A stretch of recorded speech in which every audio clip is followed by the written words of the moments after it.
Hey, I believe you all have been here before, but just again, my name is CJ. I'm the family minister here.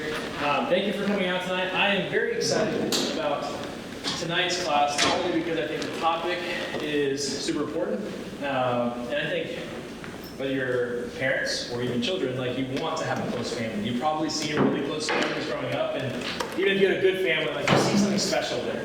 And so I think this topic is really important. I am blessed to be able to say I really love my in-laws. I recognize that that is not the case for everybody, hopefully everybody in this room, but I truly love my in-laws. A little bit of backstory. I try and tell everybody why we choose the people we choose to teach these classes. And so when I reach out to them, they are in Florida. They flew all the way out here just for this and spend some time with their family. So thank you guys for coming. This is Joe and Kim walking up. By the way, I should probably introduce their names. But they have a special story within my story. I came to Christ at a later teenager. I was baptized by Joe when I was 17, going into my senior year. Long story short, we had a very rough start in our family dynamic, but it all worked out. So do I get to be a part of this? You do. You want to jump Yeah. in? So Okay. at the beginning, our daughter Allison, Oldest of 5. started by breaking every rule about a Christian family by dating a guy who wasn't a believer, right? And I remember that. So I remember that journey, and I remember along the way, TJ was in ROTC in high school. And him coming to my office at church to ask for permission to take Allison to the military ball. To which I very clearly said, no. That's not happening because you're not the right guy. And then, an amazing story of faith and God's redemption and beautiful stuff all over that. Yeah, absolutely. Thank you. That was fantastic. You were nervous, weren't you? I didn't know where it was going to go. Obviously, we thought the same, so I don't know. But honestly, I'll admit that I grew up with a good family. I'm very close to my parents. I love my family, but when they allowed me into their life and they brought me even they might talk a little bit about it, but on a Saturday morning, they tried at a season to do family Bible studies. And then, if this guy is going to be a part of our life, let's introduce him into this kind of stuff. But whether it be the dining room table, or whether it be a Saturday morning in my PJs coming to this house at 7 o'clock in the morning, worth it because I got to spend time with my wife. But there was just something special. And so I have grown in my faith because of them. I still look at Joe, I call him, he reads my messages when I teach, and so much more. But what I would say is, I have not told them this. I've told some of you and others as I've been promoting this particular class. All the 4 daughters, the 4 oldest daughters, out of all of them, they might take on their husbands' names. But there's something about the lock and knot of family that I really want to be a part of. And there's a core unit here that they live by example, that I hope that even though we are a new family unit, there's something I always want to be a part of this core family. And even if it's not my last name. And so if they have something that special, I truly believe that they're going to share something special with you all tonight. So thank you for being here, just taking time. I won't build it up anymore, but I'm excited for what is to come out of this evening. I'll pray for us, and then the floor will be theirs. Okay. Father God, thank you just for the opportunity once again, God, to gather together in this place, just to grow as families. God, I pray over every parent here, Lord, that you would bless them in their parenting, and as they raise this next generation, Lord, that they would be able to do it with your wisdom and guidance and your spirit in them, to guide them toward you most of all, but into someone who is just on fire for your kingdom and the work that you've called them to. God, I pray for every family, whether there's already drama that might already be taking place, or drama to come, because it just comes with the territory of family units. God, I just pray, Lord, that you would give them peace and comfort, and that there would just be strong takeaways that they can hold on to until the time comes, and maybe even apply now. Speak through Joe and Kim. Bless this evening in your name we pray. Amen. Thank you. Good. Well, good evening. We really are excited to be here, and yeah, it is a great excuse to come and hang out with our kids for a couple of days too. But it's really a privilege to be here. My name is Joe. My wife Kim. We've been on this incredible journey of life ourselves for 38 years. We have been incredibly blessed, and what we want to be able to do maybe tonight is ask and then answer some questions that may be part of your parenting journey as well.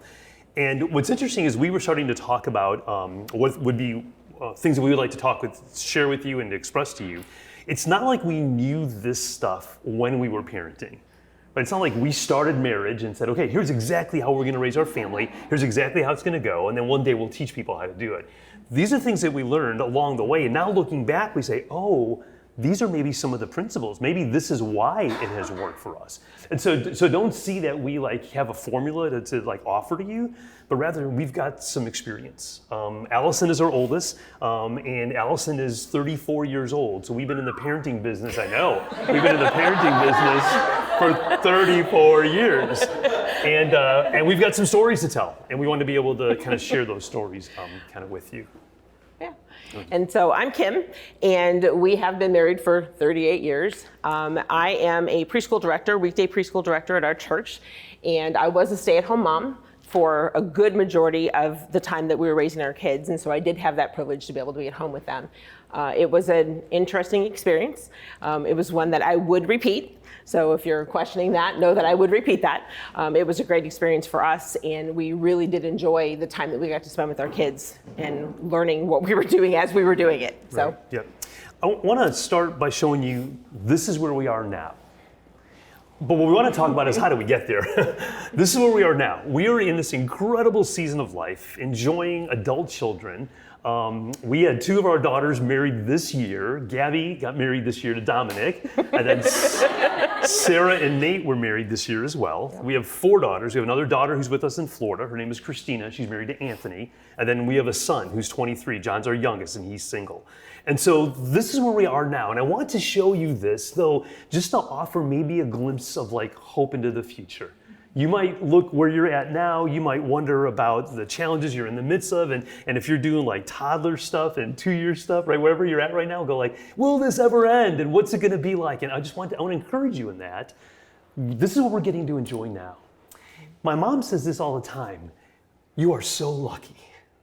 And I say, no, Mom, we're not lucky at all. It was a lot of hard work, and we believe God has just been incredibly good to us. And so with those understandings, there's some things I think that we've learned along the way that we'd love to talk to you about a little bit. one of those things is that we decided that we were going to give ourselves permission to be different, and we didn't have to be like everybody else. And one of our different decisions was to be a homeschooling family. And at that point in time, that was a very different experience for our family, but we decided that it was okay to be different.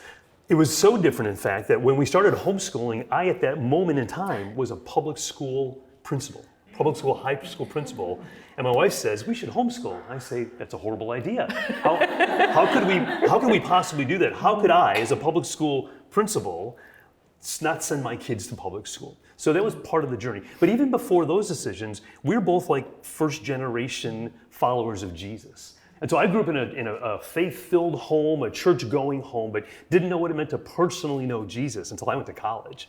And that was just this profound understanding that prior to that, I think my story would have been, well, God loves the world, I'm in the world, therefore God loves me, almost like by default. And then for me in college, this aha moment was that God loved this guy named Joe. I was like, wow, that was like literally mind-blowing and life-changing. Kim, about the same time, interestingly enough, it's way before our story starts together, Yep. You had your own experience. I did, and so I was the same. I grew up in a family that went to church but didn't know that we needed to make a personal decision. And one of my high school teachers actually shared that with me. And we came to realize after we came to know each other that it was about the same time that happened. And so that's kind of a cool story too, that God was doing those things separately in our lives and we didn't even know it. So when you consider the culture and what the culture would give you advice-wise, like with kids and like schedules you're supposed to have and activities you're supposed to be involved in and things you're supposed to do and the places you're supposed to go on and on and on and on. Once you realize you don't have to do those things, you have the permission to not go along with everybody else, life becomes very different. Life can become pretty peaceful actually along the way. Our kids grew up knowing that, like, if the crowd's going that way, you should pretty much be going just the opposite way. If that's your general rule, you'll be doing all right. And we kind of took that to the level of saying, well, what would that look like for us as a family? How can we be free to do things differently? From our faith to schooling choices, to what our kids would be involved in growing up, all those things were part of the giving us as a family the freedom to be different. I have the privilege of doing a lot of weddings. So I'm an ordained minister. I used to be a high school educator. I'm an ordained minister. I serve now. My ministry is through the fire service. I'm a chaplain with our county fire department. But I officiate a lot of weddings. And one of the things that I have the joy of talking about at a wedding is that this relationship never existed before. This two becoming one has never happened before, in the history of the world, and will never be duplicated again. So why should this very unique relationship try to fit in with everybody else? I mean, it doesn't even make sense. But we find ourselves drawn to the culture and believing that we need to do some things. Our kids need certain things. They need certain experiences. They have to. Once you've given yourself permission to not have to do that, then you can have a lot of freedom in going forward. Yeah. And one of the other things that we look at is that we always talk about that we're raising children, but technically we're not raising children, we're raising adults. That's what our goal is. We're trying to train them to become independent and to do life on their own. And so we're not raising kids, we're raising adults. And that takes a long time. It does, absolutely does. One of the challenges we face, and we'll talk a little bit about it, is that as you are raising adults, sometimes they want to become and act like adults before you're ready for them too, right? And that creates some series of challenges, and those will be a couple of things that we talked about as well.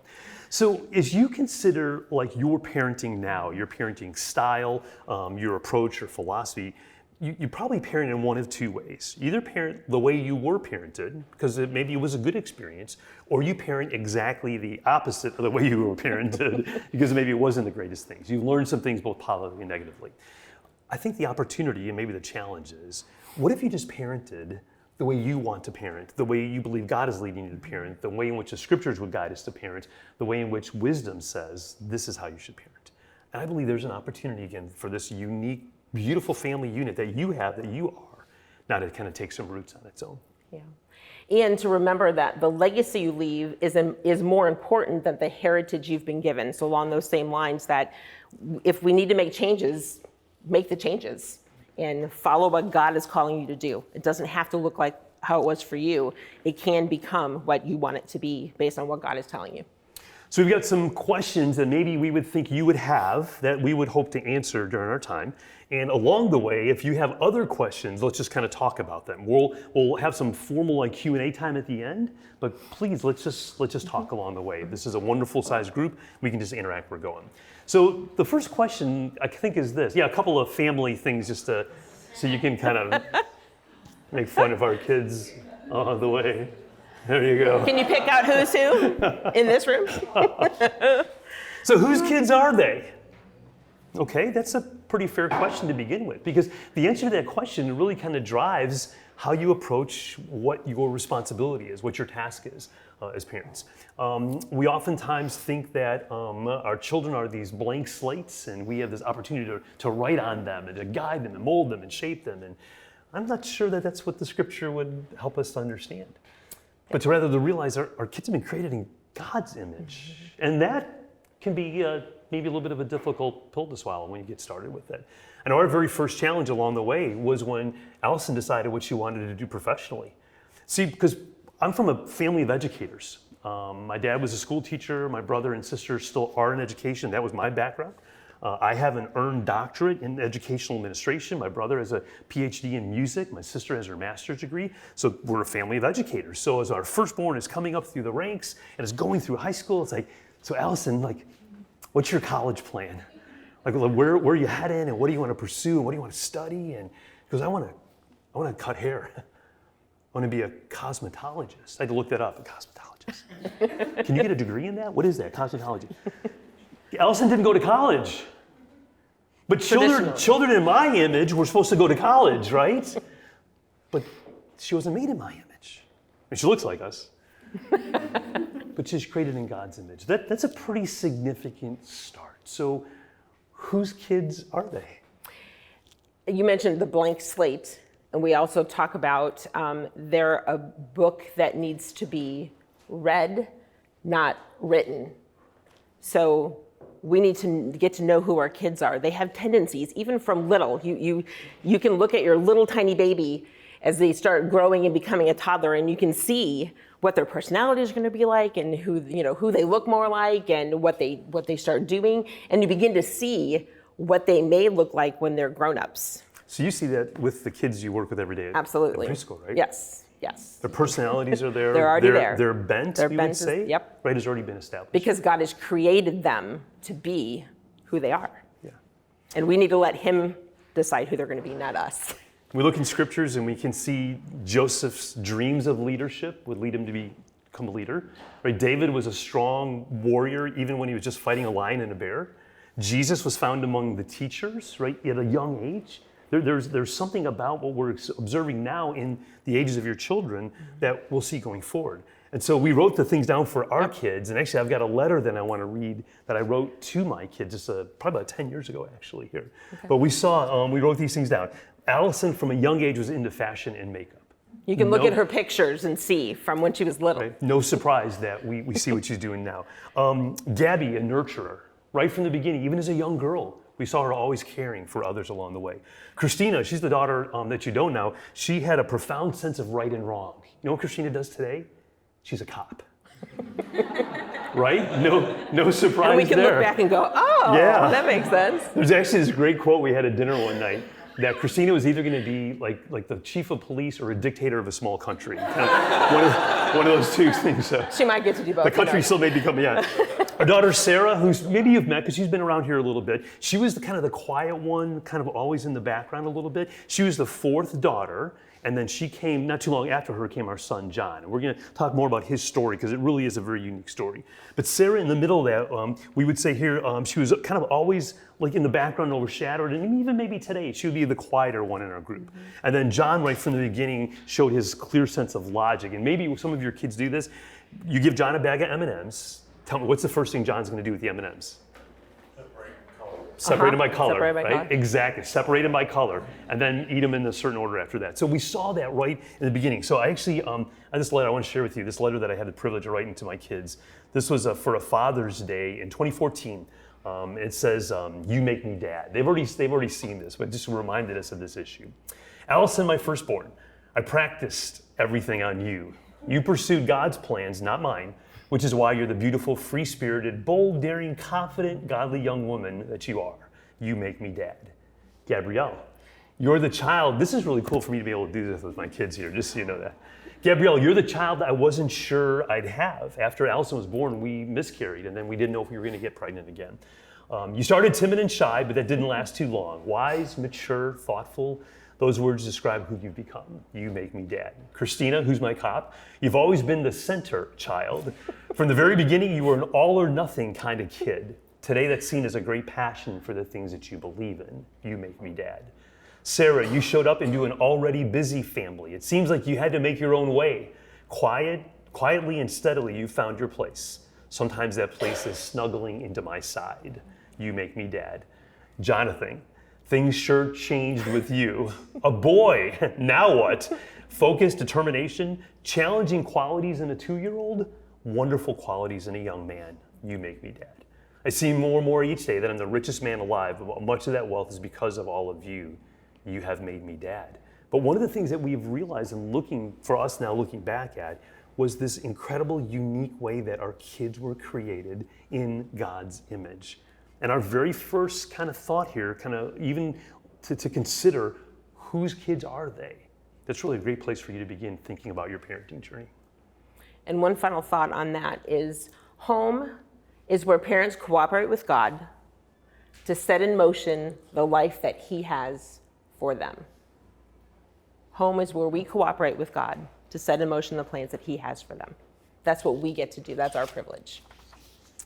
So now as we get into maybe more of the kind of nitty-gritty nuts and bolts, how do you make this thing work?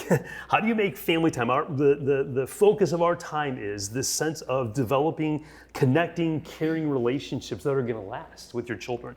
And again, we started with the picture of where we are now, and I want to suggest that the work and the guidance and the encouragement that we've received along the way has resulted in the relationships we get to enjoy today. So how do you make that work along the way?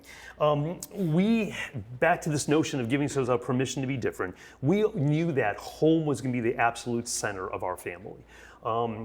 Sometimes that happened by default. With 5 children, we knew that if everybody played Little League and everybody was in dance and everybody was in Scouts, I would never be home. We would just spend our time running around. So that really never kind of really became an option for us. There was also a financial reality that we couldn't probably afford to have every kid doing every activity.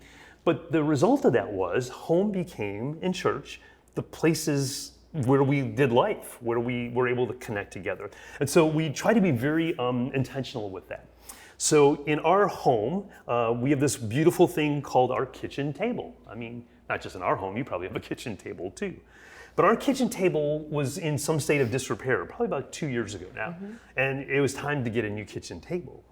However, I said, we had a sermon series, I think, at church, excuse me, and we were talking about the table and coming around the table, all the things that happen around the table. And so we were in church and had this conversation about it, and when church was done, I said, we are not getting rid of our table because there are too many memories at our table. The things that we did at our table, the games that were played, the dinners that we ate there, the school that took place there, all the different things that were happening. The boys that were introduced there. Yes, the boys that were introduced there. And so I said, we can't get rid of the table. So what are we going to do instead? So we refinished our table so that we could keep it. And when in the midst of that, it's a cute little funny little story, our middle center daughter, Christina, very tactile, and she used to, when she was doing her schoolwork, play with sticky tack. So we were getting ready to refinish the table, and what do we find under the table? Now, how many years later is this? There's sticky tack still under her spot at the table. So we had to take that off before we could refinish it. So our table was a place of a couple of family quotes, family sayings. And one of those sayings was that not eating is always an option, right? So when we came to dinner time, if you didn't like what we were serving, not eating is always an option. That's fine. We joked, we said we served 2 things with every meal, right? Take it or leave it. That was it. So we didn't have the restaurant, we didn't have the menu, we didn't have the choices. And the other thing was this notion that the table was more than just for a place to eat. It really was a place for connecting. And so one of the challenges that the kids would have is when they would finish their meal, they're like, can I be excused? And the answer would be no, because there's more to happen still here. This is where our life was taking place. And so that focal point, that core setting of family became really critical. And right away, our kids realizing this is the place to be. This is the place that we want to be. And so tonight, to hear you talk about, your desire for those engagements and connections to be part of your future, to me, that's heartwarming, but that also some sense of that, hey, it worked. It worked, that this home setting, this place of connection was really important. When we were getting ready and started to prepare for this, we asked our kids, tell us some things that you remember. And the table was one of the big things that people were talking about. And I think, Allison, you mentioned it when we were talking about that, and this notion of, no, you can't get up yet. And even if we didn't want to stay, we said, sorry, you have to stay. But that's where a lot of these relationships were solidified, was around that table. That table would expand to include spending Thursday nights at my mom's house as a family, having dinner with her. So they would be able to stay connected to my mom as we lived down closer to her in Florida. It would include time after dinner. My family learned a lot of musical productions by doing dishes together. Now, we had a dishwasher. But why use a dishwasher when we had 7 people to do the dishes? But we had a lot of fun doing that. Those are the things that we remember, because we intentionally made that time home to be important, to be a priority along the way. Another thing that we used to do, just as a connecting point, moving away from the table, was dance parties in the living room. And same thing, the music idea, and just everybody having fun together, enjoying time, spending time together, just having a blast and laughing and joking and having fun together in the living room. And Allison's laughing because she remembers. And one of the things along the way that we came to realize is that we were doing a great job of family time, of having everyone together and engaging this family unit. But we realized what we weren't doing, though, that we need to make an adjustment in, is we weren't spending a lot of time with our kids individually. And we realized, hey, that is something that we do want to do. And so we started a Donuts with Dad thing. And so 1 week of the month, it would be like, hey, it's your turn. Together, you and me, we're going to go get a donut and just relax together. And that would continue on into their adult years where, hey, first week of the month, we're going to get together for lunch. Second week of the month, it's your turn. Because we also wanted to nurture the individual time. We thought we were knocking it out of the park as a family unit, but realized, that's not really happening one-on-one. And I still struggled with that Joe was doing a great job of taking the kids and going and doing things with them, but me being at home, I didn't do such a great job with that. So if I were to do something different, I think that would be one of the things that I would do, is try to have that date time as a mom with my kids. Certainly, as everybody got older, it became more and more challenging. We have to be much more intentional with that, and so technology helps us with texting and FaceTime and phone calls. We try to get up here, as much as we can. We're not retired yet, so it's not total freedom, but we've got a lot of flexibility in our work, and we try to make it up here. We discovered, I have a cool word I want to teach you tonight. Maybe you've never heard this word before. This is going to be, especially if you're a numbers person, I tell you might know what this means. We learned the word quinquennial. Quinquennial. Anybody know what that would be? A quinquennial. Any guesses? Break it down. Quinquennial. It's not something that happens every 5 years. Woo! I didn't know that before. Very good. What we realized is that we were in this cycle of every 5 years we were enjoying a kind of a pretty big family vacation after the kids had started leaving the house, and so we were like, quinquennial vacation. Every 5 years, we're going to make a point of having some major event, if you will, where no matter where the kids are and as families grow and disperse, how do we keep intentionally getting connected? And that would be, I would say, would be just the key issue. Being intentional about it, making it happen on purpose, because it doesn't happen by default. It doesn't just automatically work out that you spend time with your family. How do you build it in? So what we didn't do when we started is just ask where you're at with your families. Like, how old are your children? How many do you have? What is that dynamic looking like? Would you tell us real quickly as a family what's the makeup of your family right now? One child, 6 years old. Okay. 2 dogs, 8 puppies. That's it. 2, 15 and 11. Okay. 3 boys, 20, 18, and 16. The 20-year-olds off of college. Okay. 2 boys, 3 and 7. 7. Okay. 1 boy, 11 months. 11 months. Okay. Excellent. 1 boy, 2 girls. He is 8. He'll be 9 on Sunday. Yeah, 9 on Sunday. She's 5, and the baby is almost 2. Oh my gosh, Very cool. Yep. crazy. 4 children, boy 6, girl 4, another boy 2 years old, and a baby at 2 months. Boy. A boy at the end there. Okay. Very cool. 2 boys, 6. I can see I'm tired. He's 5, thinks he's 6, and 2 cousins after the ball. Yeah. No, excellent. Very good. Very good. 1 6-year-old. 6-year-old daughter. Okay. We have a daughter who's almost 3 and a baby boy on the way. Excellent.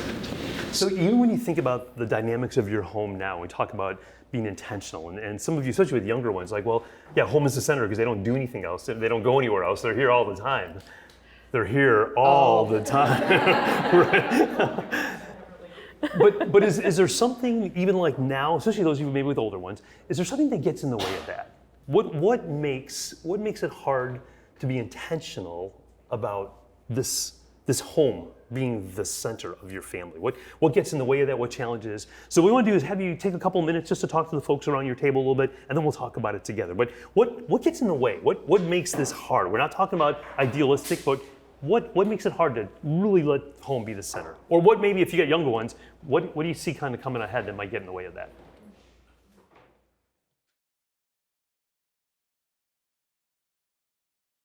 I'm going to interrupt your conversations. I apologize. There's some good stuff to talk about. And one thing that I would encourage you to consider is that people that are on the journey with you are people you should stay engaged with now as you go forward.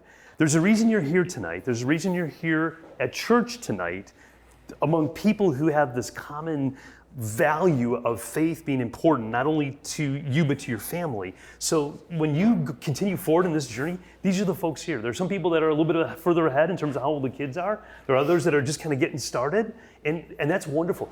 We talk about doing community, doing life together, right, as a church. It's not just like a cool slogan. It's not just something your pastor says because, hey, I'm supposed to tell you to do that, right? There's a real meaning behind it. I want people around me, around my family, that are like on the same journey as I am. And these are the people you can be encouraged by, challenged by, et cetera. So I would encourage you to do that. All right, we want to keep moving on because we're already like seeing time like vaporizing before our eyes. So a good question. So we're talking about being intentional. Where does faith? Oh yeah, let me look at pictures first and like.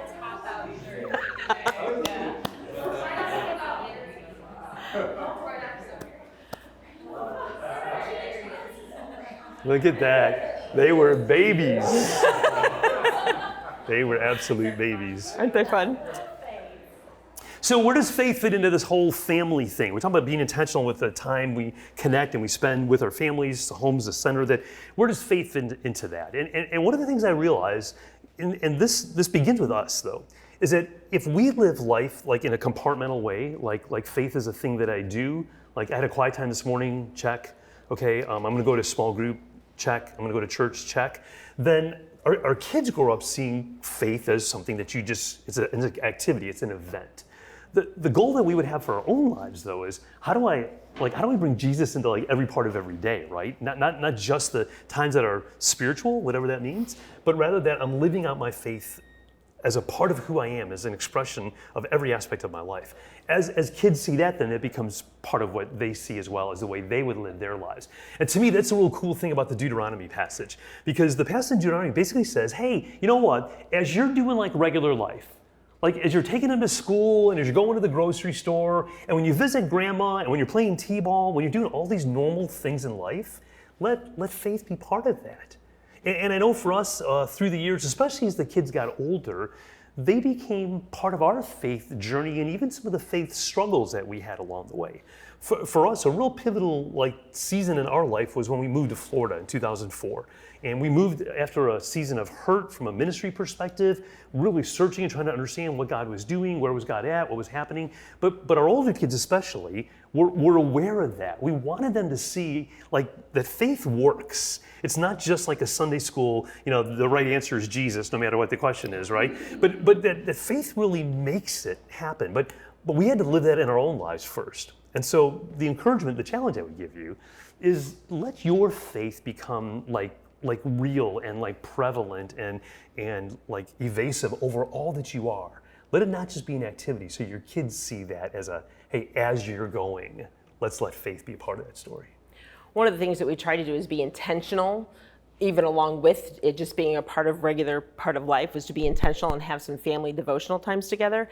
And that can be a real challenge. We had 5 kids. There was 11 years difference between the oldest and the youngest. And that's really hard to have a family devotional time with that big range of kids. But we did the best we could at the time with what we had and how to figure out how to do that. And it ebbed and flowed. There were times that we were right on and other times that we missed it big time. But we were trying and putting an effort into making that happen and making it a part of what we did. Sure, for them to see the value of the scriptures and of studying together and of interacting with that. So there's a couple of things that we had some great seasons of success and a lot of seasons where this is really not what we want it to be. And I think you'll experience that and give you freedom of permission to do that. But along the way, and part of it's just because I enjoy tech and what really wanted to engage my family in, let's read the Bible together and let's talk about it. But let's talk about it the way you would talk about it with a child, with a kid, not like some adult Bible study kind of thing.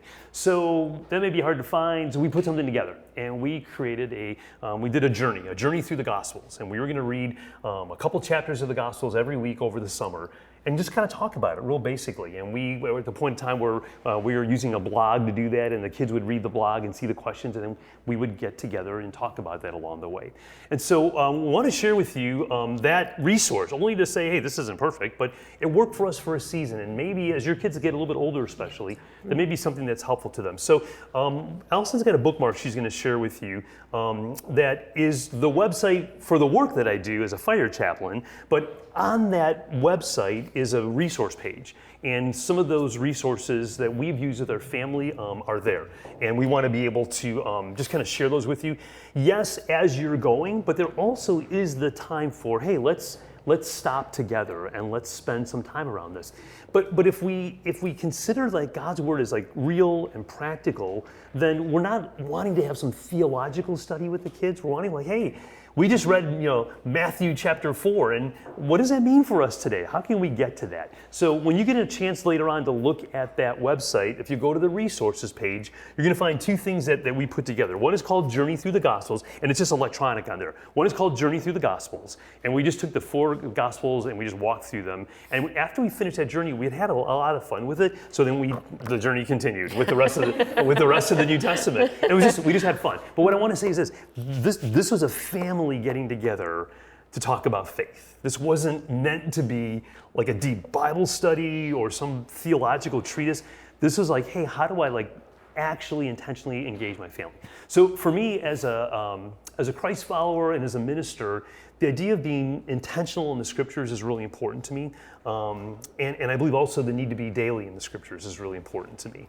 So that is what's combined here. This is a daily intentional engagement with the scriptures. And we would encourage you to look at that and see if that's a resource that may be helpful to your family. Now. Oh, so now, I just started this probably about a month or two ago now.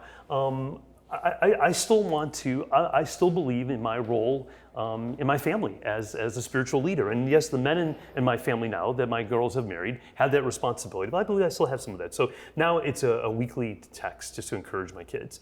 Really what struck me is in reading Job's story, it says in the beginning of Job that Job's children used to get together from time to time, house to house, right? They would have a feast together. And then Job would offer a sacrifice for his children because maybe they had done something they shouldn't have done. And just to make sure that they didn't cover this in their confession time, I want to make sure they're okay. So I just really kind of sense I want to continue to build into that. So that's something that we're looking at now. But back to this notion of the daily, I think what that does when you consider that God desires for us to have this as part of who we are, I think what it does for a parent is it takes a little bit of the pressure off this notion. So I just told you there are times we should sit and read the Bible together. Absolutely, I believe with all my heart. However, we also have this sense of as we are going through life. Because sometimes finding the time is hard. Seasons can be difficult. What does it look like to incorporate faith right along the way? The curriculum that we use at our church talks about your waking time, your driving time, your meal time, and your bedtime. You have those every day. What would it look like to use those well? And you have experience of when parents aren't using those well. So one of the things, we have weekday preschool, so we open at 7 in the morning and we close at 6 at night. And some of our kids are with us for a good majority of that time. And as a mom, and I'll just be open with this, as a mom, that's hard for me to watch some of these kids be there for that long. But I get it, they're at work, they need to do that. But what I encourage them to do, and when we have a parent meeting next week, we're gonna talk about this, is that when you're dropping your child off, give them your full attention. Say goodbye to them, get down on their level. I love you, I hope you have a great day. Don't come in, talking on your cell phone, bye. They need that connection time with you. The same thing like when you come to pick them up at the end of the day. Don't be on your phone. If you need to take a few extra minutes on the outside before you come in to pick up your kids because they're excited to see you. They've missed you. They want to be there with you. So making sure that you're present with them as much as possible, even though you're busy and doing all those other things. So for us, we were able to use a lot of that time, the time around the table, bedtimes, praying with them. How was your day? Is there anything you want to pray about? Those kinds of things. Just taking advantage of the times that you actually do have with them. Another question that you have or will face probably at some point in time is, what do we do when we're struggling? What do we do when, man, I love the plan and this sounds great and all the kids sitting around the table doing Bible study together, isn't that cool? Right? What about when we're struggling? For us, and just so you know this, our son knows absolutely our heart. We have an amazing relationship with him now, and he knows we talk about him all the time as well. What I say is truthfully, John is what qualifies me to talk to you about parenting. Because the girls, they were pretty basic, I thought anyway. Maybe there's all daddy's girls and it was easy for me. Maybe you had a hard time, I don't know. That whole mom-daughter thing, I'm sure. Some days. But John taught us a lot. John helped us to see what needs to happen when we struggle, right? Yes. So there was a great season of time. John came out of me and we went, oh no, what do we do? And I have brothers, so I was the oldest of 3 and I had brothers, and so it wasn't about him being a boy, truthfully, but he came out a whole different kid than the girls were, and we really struggled with him. Go ahead. Yeah, no, he was strong-willed, he was stubborn, he was defiant. We could tell you a lot of stories, but he was probably about 2 years old and needed to take medicine for an earache or something like that. And we're like, hey, take the medicine, we're gonna go on, blah, blah, blah. Well, what would he say to that? No. You've tried to put medicine into a child, right? I mean, it can be difficult. So We started on a Friday afternoon because we had taken him to the doctor Friday morning. Started on a Friday afternoon. It was the pink amoxicillin, the really sticky, gooey stuff, right? So it's, however big the bottle was and however much it was supposed to be, and it out every time, like spit it out. I wore most of the pink stuff. By Saturday morning, there was very little of this left because we had tried for hours. We actually fell asleep standing up in our kitchen. The girls will remember us trying to get him this medicine. So I called the doctor in the morning and I said, I don't know what to do. I can't get him to take this medicine. I've tried everything. So the nurse is listing all these things. Well, did you do this? Did you squeeze his cheeks? Did you lay him down? Did you put it in applesauce? And I said, look, he's number 5. Yes, I've done all the things. I don't know what else to do. And she's like, well, we can give you another prescription, but you're just going to have to keep trying. And so I was like, I don't even know what to do. So Dad took over. So for the fuller context, John is born during the season when I'm a high school principal. And so as a high school principal, I know that like when a student like kind of pushes back at you, you just push a little bit harder. And eventually I'm the principal, I win, right? Eventually I win, or you're no longer a student at my school, right? So I win. So there's this 2-year-old, there's a 2-year-old pushing against me. I'm like, piece of cake, I can push a 2-year-old, my goodness. This 2-year-old was gonna push back though. And he would for the next like 10 or 12 years.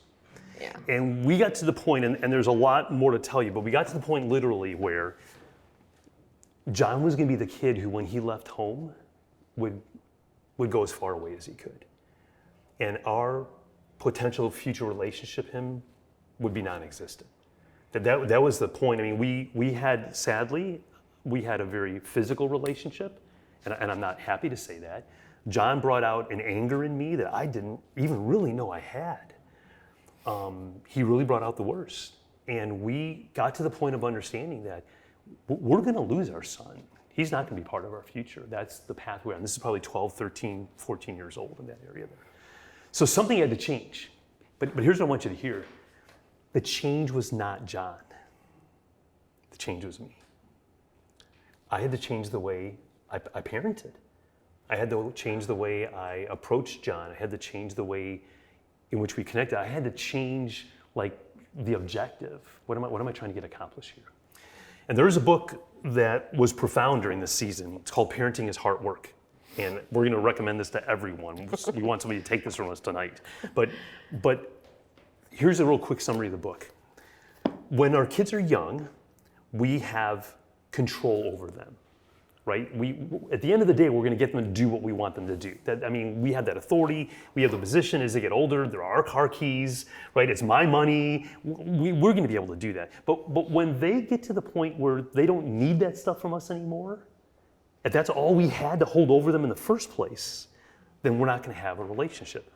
And what we have to be after more than anything is to have a heart connection with our kids. And that was truthfully, it was an aha moment because our girls were obedient. We had some issues. Allison ran away once. She ran away from home. She got like 3 blocks away. It's like, let's go, get back in the car. That was about as far as it was, right? But we just really hadn't had those struggles, and now we were. And we realized I had to make some changes in my parenting. And today now we can tell you this, we've got an amazing relationship. John moved back in at home with us. When Sarah got married, they had a house together. He's back home with us. We have a wonderful relationship. That wasn't where we were headed. Yeah. And something drastic had to change.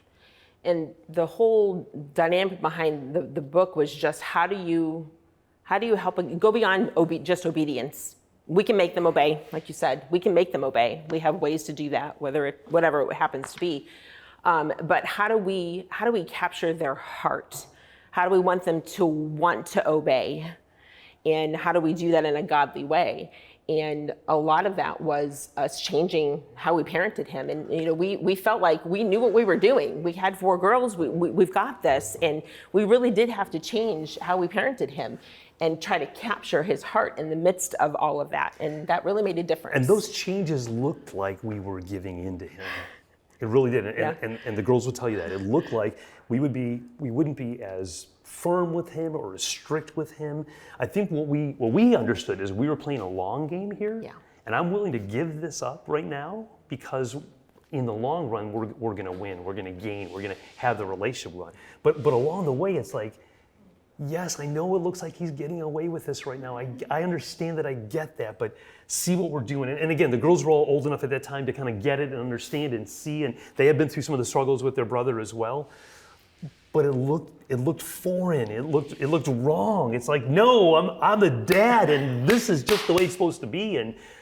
But we were more interested in a long relationship. So I don't know where that resonates with you right now. Maybe you're just dealing with littles and. I got a question. Oh yeah, please. Oh, absolutely. What age was John when you sort of made this transition? Probably like early teens, Okay. like I think 12, 11, I think 12. it was younger than that. Even younger? I think Oh, so. I'd have to look back then. And do you think, would you have suggested that you, in retrospect, that you should have made the transition much sooner? Absolutely. When he was Absolutely. born? Or Absolutely. 2 or 4? Yeah. Yes. Is Yeah. the book relevant for Yes. Oh yeah, in fact, Absolutely. the book is written really more for younger kids. Yes. And in many ways, we were late to the shift that took place in my heart. That happened later than it should have. And so again, in transparency, that was my stubbornness, my sense of, hey, this is just the way it's supposed to be. And my dad just told me what I was supposed to do, and I did it. And I'm telling you what you're supposed to do, and you're supposed to do it. And it was a hard transition. Mm-hmm. What were you thinking? It's fine. Okay, so I don't know where you are right now, and if you are in the midst of some of those struggles, maybe not yet, but what I would say is that we saw, back to this notion of our kids are who they are today, and they're not fully formed, but they're who they are. This was John from the beginning. It really, really was. What we initially saw really just as kind of like defiance, he had this streak in him. And as that little letter I wrote to them, at age 2, those were very irritating characteristics for him. Now we see him being focused and tenacious and determined. Those are great qualities in a young man. Mm-hmm. They weren't very good in a 2-year-old. So you're seeing your kids now where right? Those of you with older kids, they didn't become 12 and you go like, oh, where did that come from? You're like, yeah, I've been kind of tracking that. I'm kind of seeing. And so I would encourage you, and again, to me, this is the book that I recommend. And I'm not like a book like, hey, this book will change your life. The Bible, yes. Other books, I'm not sure. This one will. And if this helps you not have to get to the difficult part because you've learned the lessons earlier in the journey, man, I would highly recommend that to you. And I think the thing that I want you to hear us say is that it wasn't that we didn't require him to obey, because that kind of might sound like what's happening, and that's not what it was. But it was more about how do we capture the heart in the midst of that? How do we stay connected as we're going through the journey of helping him learn how do you obey and what's important, and how do you respectfully ask, I don't want to do that, instead of pushing against it and yelling no and stomping your feet. How do you respectfully say, could I do that in 5 minutes? And so there was a process that we went through to try to help him learn how to go through that and it not be us butting heads all the time. Was it the wise appeal? Is The that wise what one appeal. of them's called? Yep. Yes. Yep. Where Yeah. your children are still empowered to make some choices, but always within the context of parenting, right? I mean, Yes. that's part of it. Maybe we're doing Montessori before we knew what it was, right? In some ways. So it really became the sense that I had to learn to parent differently. Again, for understanding now, at this point in time, I had been a parent for like 20 years. It wasn't that I was a new parent trying to figure this out. We had done parenting, and we had done it pretty well. Our girls were doing great. I had to learn to do things differently. And we've got to be willing to make the changes as we see them necessary so that we maintain, in this context, the long-term relationship with our kids. Good. So I just want to talk a little bit about what this looks like going forward. We started with, another picture? Oh yeah, look Yeah. at this one. So this is the kids are getting old. I think this was a Father's Day little photo It shoot was. you guys did one year. I took him to the park. What's ahead? I mean, some of you have olders, and so you're maybe already there. Those of you with younger kids, like, well, I mean, we don't have to worry about that yet. That's so far away. Things change, and things need to change, and that's a good thing along the way. So there's some transitions that will take place in your relationship. For us, our kids went from, as they got older, from like asking for permission, I'm talking like 18 here, from asking for permission to like letting us know what they were gonna do. That we had developed trust in them. They had demonstrated in small ways they were trustworthy. And now it was gonna be, hey, not can I go out with my friends tonight, but hey, I'm going to be with my friends tonight, and they knew some boundaries that were a part of that, but they had earned the right to come along the way with that. The goal we have is creating, back to this notion of we're raising adults, we're not raising kids, it's to create independence in our kids, right? Let me ask you this, you do want your kids to leave one day, right? Is that you don't? How old are yours? Just wait. What do they say? That's why God gives us the teenage years, right? So we actually are okay with them leaving. Right. So we're wanting to create adults, independent children, and the struggle is sometimes they push their independence a little bit too early and it creates some conflict, et cetera, et cetera. But we realize that there are some transitions coming in the relationship and going forward. And then the next step beyond that is then we as parents go from instructing to being advisors.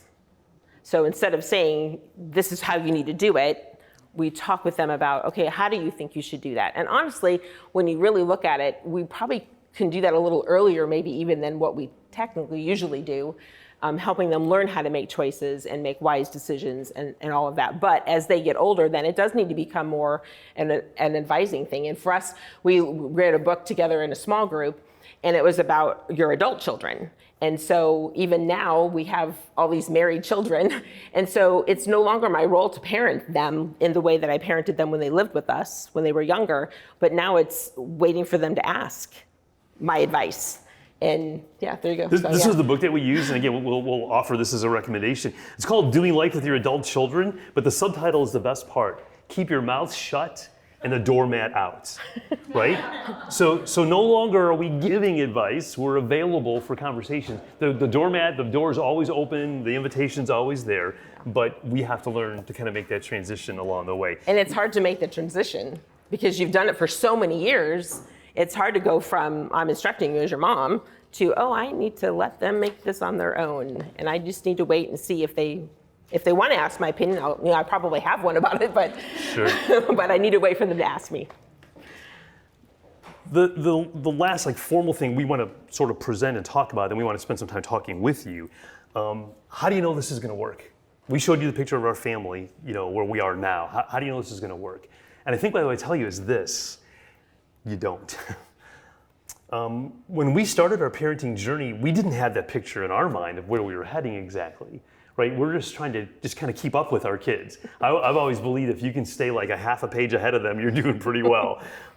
So how do you know it's going to work? And I wish that there was this guarantee, right? I wish there was this, if you did these 4 things, then poof, your family will be amazing and awesome. We just don't know that. But what I do know is that we can create this incredible environment for our kids to grow up in, to thrive in, to come to faith in, to understand the value of family, the importance, to see how important the scriptures are. We can create an environment for that to happen, and that becomes the best possible setting where they would have an opportunity then for us to enjoy the kind of relationships that we're talking about. The verse in 3 John there that's on the screen, as a parent, I think that's what we long for. I have no greater joy than to know that my children are walking in the truth. It brings me no greater joy to know that, and today for us to experience that on this side of parenting. But when we started the journey, we were new in the faith ourselves, let alone knowing how do you raise children in the faith. And maybe in some ways, maybe that was an advantage, because we were just figuring the whole thing out together as we would go along the journey. One of our favorite verse in our couple verse is the Proverbs 3, 5, and 6. Trusting in the Lord with all your heart and lean not on your own understanding. In all your ways submit to him and he will make your paths straight. And just the idea of it, we have to trust him and we have to let him guide us and direct our paths. And that includes our kids. And when we don't know what to do or how to go about the next steps, it's asking him to help guide us and lead us so that we can raise them in the way that he wants them to be and how he has created them to be. And it brings full circle back to this notion that they're his kids to begin with. And we've been entrusted with them to guide and to lead and to model and to demonstrate, but that they're his kids. And we trust that he's going to lead them to the place that he wants them. Go ahead. No, please. I know that we chose a certain way to parent our kids, and parts of them were, parts of what we learned from our parents, and some things we did differently because we chose to do them differently. Our kids will probably choose to parent differently too. We homeschooled our kids. I know all of our children are not going to homeschool their kids, and that's okay. And it's also okay that they will parent their children differently than we parented them. We all have to be willing to learn new things along the way, like we did with John, to make our parenting better and to help our kids get to the next place in their life. And it's okay to do things differently, like we said at the very beginning. And our kids will probably do things differently than we did. And I'll be okay. I wrote another letter to my kids a couple years after the first letter that I read to you, and I wanted to share that as we kind of wrap up our presentation, if you will. I drove to Sarasota the other day to officiate a wedding. As I was traveling along the interstate, I passed the exit to the Florida National Cemetery. That's the place where my dad's cremated remains have been laid to rest. As I drove past that spot, I began to think about my dad and the life that he lived. More importantly, I was thinking about what he left behind. That is, what is his legacy?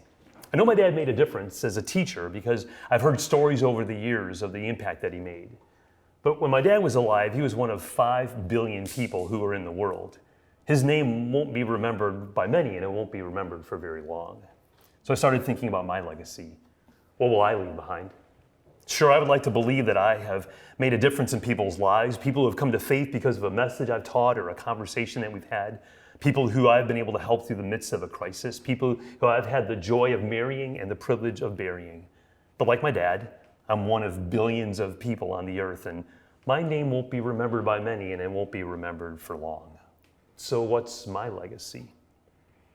I'd like to think that the biggest thing that my dad did was raise 3 good kids who would grow up to make a difference in their own individual way. I'd also like to think that the biggest thing I will do and invest in each one of you, my kids. What impact will you, I'm writing this to my kids, what impact will you have on the world? What difference will you make? What legacy will you one day leave behind? Mom and I have attempted to set you up for success. We've tried to give you a solid foundation from which you can leap forward into the future. I subscribe to Frank Reagan's philosophy that life is a series of adventures launched from a secure base. The most significant part of this foundation is the aspect of faith. In fact, after all is said and done, one verse sums it up for us. It's found in 3 John 4. I have no greater joy than to hear that my children are walking in the truth. I'll continue to grow in my faith so I can lead you to grow in yours. I'll continue to challenge and encourage you to seek God's plan for your life.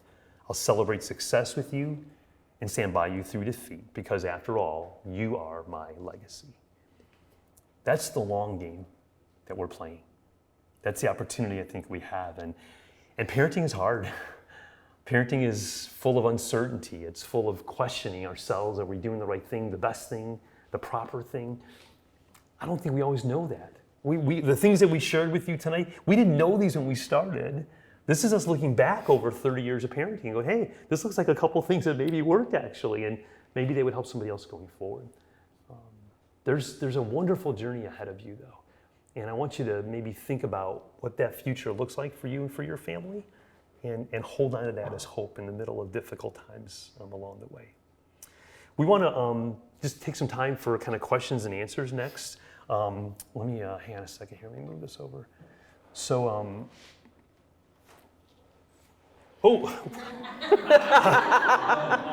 Nice. How did that get in there? Oh my goodness. Yes. So these guys were 20 when they got married. They were. This was their engagement. Oh, that's right. He 19. wasn't even 20 yet. This is their engagement picture. Ooh, that's right. One of their pictures, their day of their Yeah. engagement. Yeah, pretty cool. We thought you would enjoy seeing them when they were really young. So, questions, comments. We're not like parenting experts at all, but if we could help encourage, guide, inform, would love the chance to do that. Anything specific from our story that we can help you better understand? I have a question. Sure. So, given a scenario where you have one of the parents that's working a schedule that's not as typical, like Monday through Friday to 5 schedule, obviously presents some challenges with family time and dynamics. Any general advice? What kind of work do you do? Law enforcement. Law enforcement? Okay, wonderful. Thank you for that service. So your schedule has like blessing and curse to it, right? So do you guys work like 2 on, 2 off, 3? Well, right now I transitioned positions on training, but I'll be doing like 12-hour shifts, and it's gonna be sometimes it'll be like day shifts, but it'll be Sure, night shifts. absolutely. So, I work with fire rescue, and our guys work 24 hours on and 48 hours off. Is that pretty typical up here too? Is that their Well, typical? actually, I'm gonna be working with some fire department guys. Okay. So one of the things that I try to encourage our guys with is how do you maximize the time you do have? So yes, you have some limitations to your schedule. It's not traditional, but you also probably have some time that you're not working that I always use the example of like the school play in the middle of the day. How many dads get to go to that? Not many. They're all working 9 to 5. That might come on a day you're off, actually, right? So you can maybe be able to maximize some of that time as well. How do you look at your life? And if it's a week at a time, 2 weeks at a time, you guys are talking about schedule. Is the August schedule out yet? Yeah, but it's probably going to change anyway, right? So how do you, once you have some sense of that, how do you maximize that time? And you're going to have to even be more creative in finding that time, making that. You have a 6-year-old, 1 6-year-old? No. Nope. Little boy, 11-month-old. 11-month-old. Oh, okay, good. But now is the time to get some of those routines in place, right? To figure out how does that work, and for the two of you as a couple too, would be important. Okay? It's extra challenges. And things like, FaceTime is great. And if you're working and it's bedtime and you're able to FaceTime right before bedtime, hey buddy, how are you doing? Sleep well, let's pray together, over FaceTime. Why not? That way you can stay connected. Do you do that? Yeah. We pray together. Excellent. Good. Yeah. There's just a quick side note. There's a book called I Love a Cop. That's written for the family of law enforcement officers. There's a lot of firefighters, a book as well. Written by a psychologist who spends a lot of time with first responders. And they've got some great insight and wisdom for families to let's let this career work well. And rather than being like a conflict, let's let it work out together. Good. Somebody else. What's happening? Yeah? What was like the silver bullet of the things you changed to deal with the defiant child? Like you said, yes, I'm certain there's more than one thing, but Sure. if you're pulling arrows out of your quiver. Sure. Yep. I would say so. So my quick. So the question is like, what did we do to make a difference with our son who's being so defiant? So part of it was what I found myself doing was almost like setting him up for failure.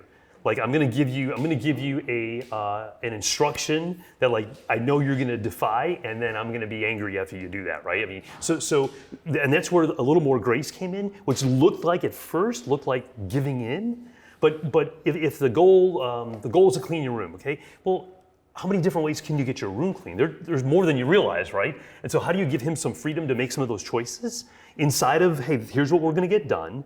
One of the things with our son is we needed to help him get ready to transition.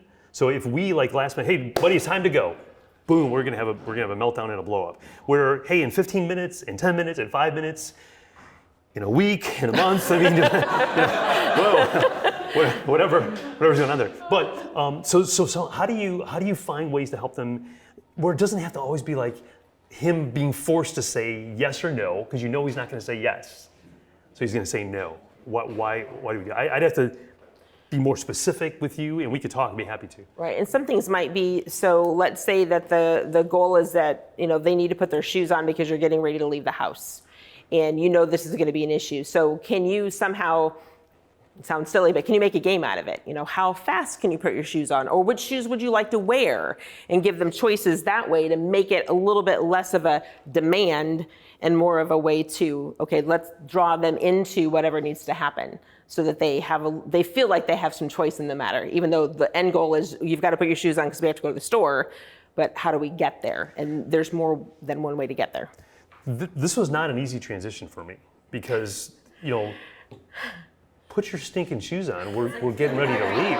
It is. We're working on a lot of this with our oldest in OT right now. Yes. And sometimes those things work, and then other days he realizes what I'm doing, and he's just like, Right. flat out will turn it around. on Yes. me and be like, well, I don't care what you say. I want to be the boss.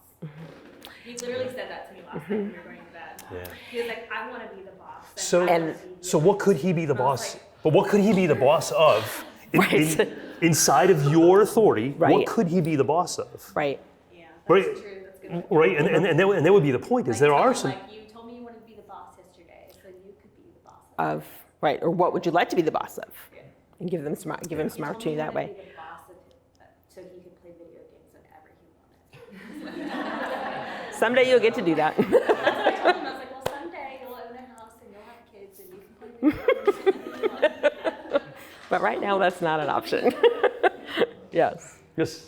Two questions, I guess. One, The first one is when one kid is maybe more of a challenge than the other or others, how do you emotionally regulate yourself? And also, how do you handle the whole family dynamic so that the family doesn't become about that one kid? Okay. And that was a challenge. One of the things we talked about with our fourth daughter, Sarah, we would describe her as like the lost child, only because Sarah was only 20 months older than John, and right out of the chute, John was a difficult child. And so it was sort of like, hey, girls, take care of Sarah. We've got to go take care of John. Yeah. And so she did. She kind of got pushed to the side. Unfortunately, we had older kids that kind of nurture her.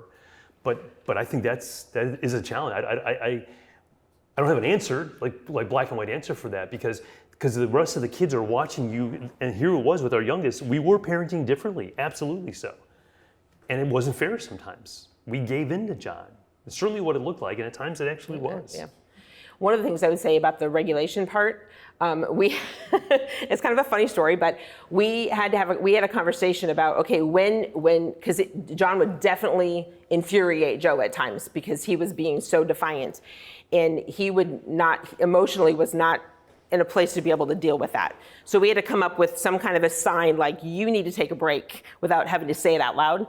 So our signal was, and it was both ways, because there were times that I just really needed to take a break. So the signal was, I was just gonna touch his shoulder, and that would be the signal, like, I've got it, you tap out, you go do what you need to do to regulate, and I will take over. And there was one occasion when he was pretty upset with what was happening, and I tapped him on the shoulder, and he turned around and just said, "What?" And I went, "Okay, then I'm gonna tap out, I'm going this way." And he came back really quickly and apologized, so just know that he did. But that was our signal to go, okay, you are not able to cope with this right now. And sometimes it was me that was there because I had been home with him. And there were days that he would come home from work and I'm like, I am tapping out because I can't anymore. And so we had to come up with a system to be able to work together to be able to regulate. And sometimes it's just, you gotta walk away. Yeah. And as long as the kid is safe, sometimes you just have to walk away from the situation and come back when you are regulated.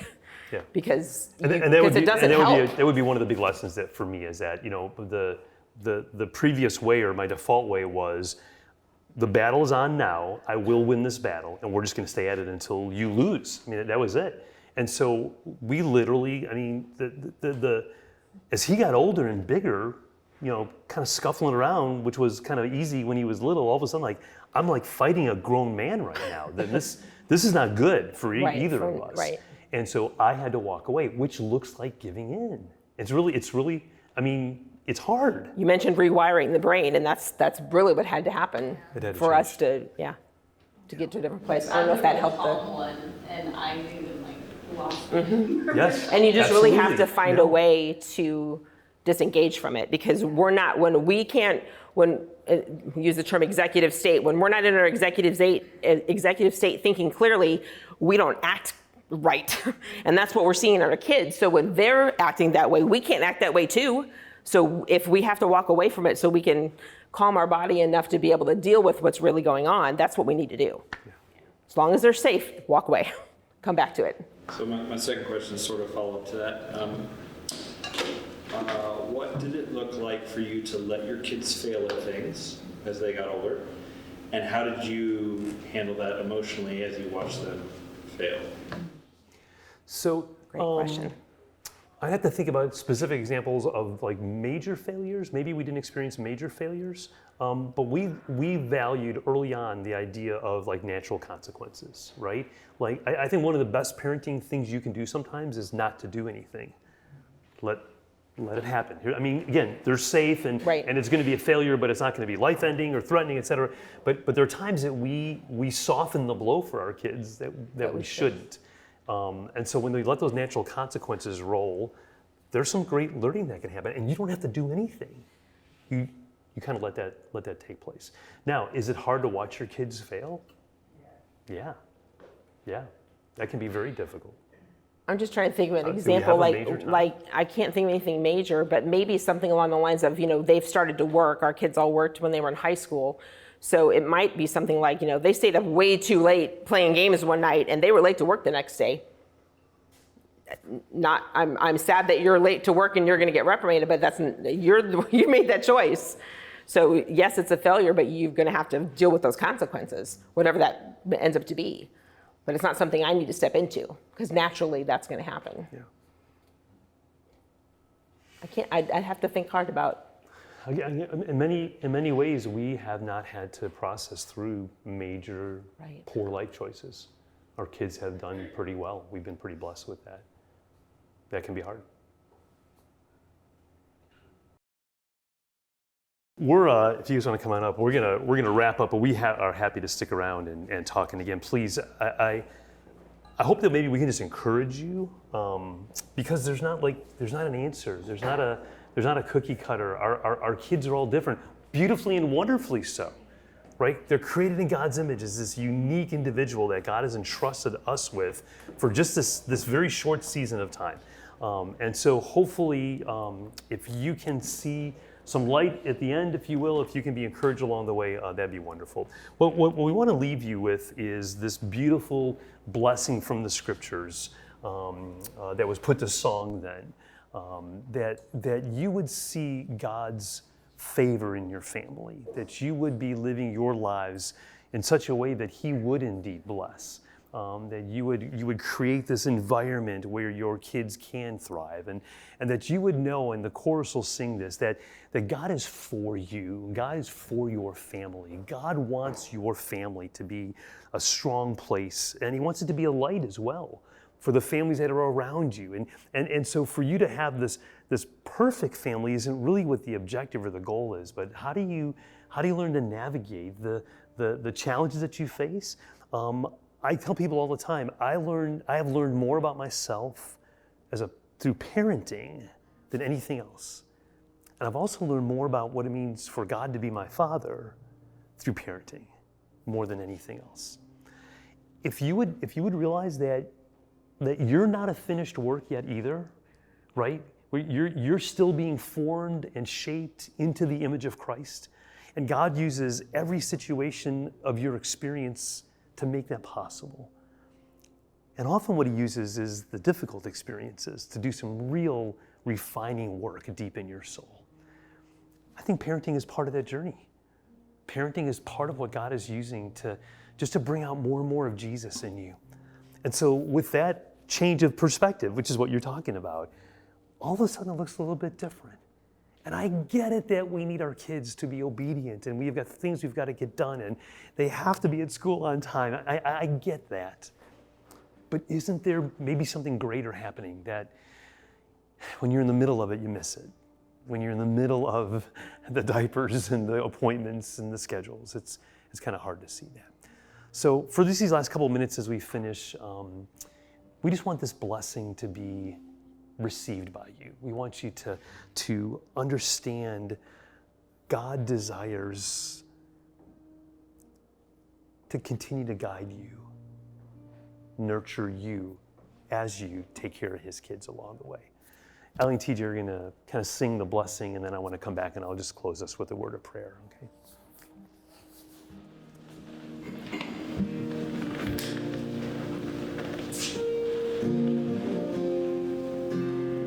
So we just got back from CIY with the students and had a wonderful time out there. So thank you for your prayers, for praying for us.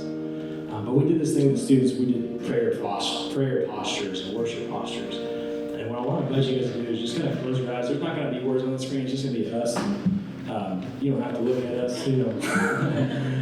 But go ahead and just close your eyes for me. And as you do that, you can lay out your hands with your hands or palms facing upward in this posture of receiving.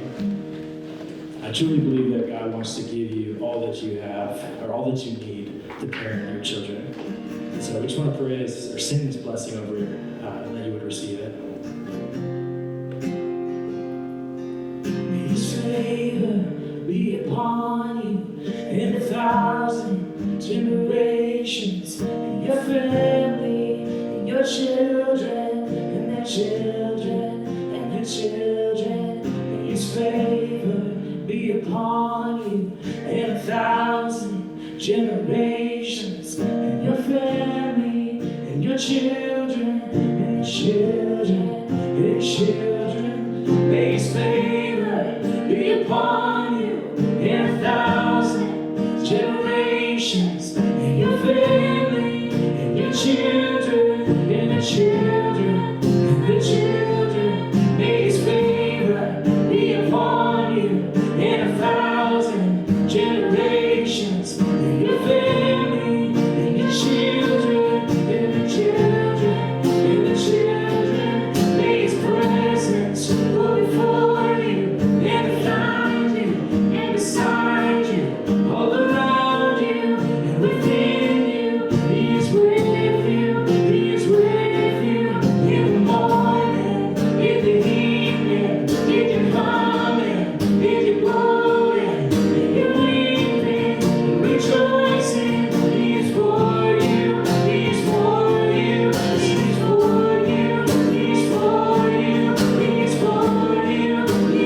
Father, we are humbled at the calling you placed in our lives to parent some of your creation.